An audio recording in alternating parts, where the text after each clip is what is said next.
Mengapa banyak orang Kristen munafik? Karena orang Kristen tidak menerapkan apa yang mereka katakan. Padahal dunia itu menanti penerapan kita. Orang dunia sangat rindu orang Kristen dapat mempraktikkan apa yang mereka katakan, seperti mengasihi Allah, mengasihi sesama, bahkan mengasihi musuh. Jadi, siapa sih sebenarnya yang salah? Siapa yang seharusnya bertanggung jawab? Sebelum kita sampai di jawaban pertanyaan itu, ada baiknya kita melihat bagaimana khotbah disampaikan di berbagai mimbar. Kebanyakan khotbah memang mengutamakan pengetahuan karena para pekhotbah itu lulus dari sekolah-sekolah bergaya barat yang dipengaruhi gaya pendidikan Yunani. Gaya pendidikan Yunani itu sendiri merupakan warisan Sokrates dan Aristoteles yang memang menjadikan pendidikan itu suatu hal yang premium. Dan akibatnya orang dinilai berdasarkan gelar yang dicapainya.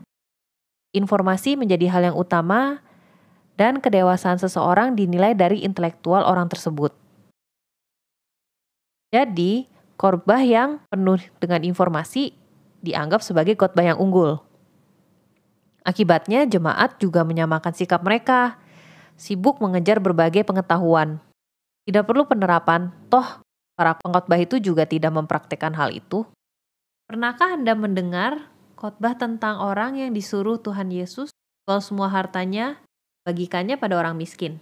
Apakah Anda pernah melihat ada pengkhotbah yang melakukan ini? Menjual semua hartanya, lalu membagikannya pada orang miskin. Perhatikan hal ini. Ahli agama berpengetahuanlah yang membuat gereja pecah. Mereka yang mementingkan penerapan tidak pernah buat gereja pecah. Perhatikan hal ini. Orang Kristen dengan pengetahuan akan bergerak ke tiga arah ini.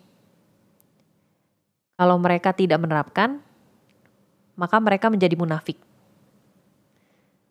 Kalau mereka menerapkan setengah hati, maka mereka cenderung menghakimi. Tapi kalau mereka menerapkan dengan sungguh-sungguh, maka mereka akan jadi rendah hati seperti Tuhan Yesus Kristus. Perhatikan hal ini. Rasul Yakobus berkata, tanpa perbuatan, maka iman akan mati. Ya, tidak ada iman, ya tidak ada keselamatan. Tuhan Yesus sendiri bertanya, adakah iman di bumi? Mengapa banyak orang Kristen munafik? Jadi siapa yang salah? Siapa yang harus bertanggung jawab? Kita. Ya, kita.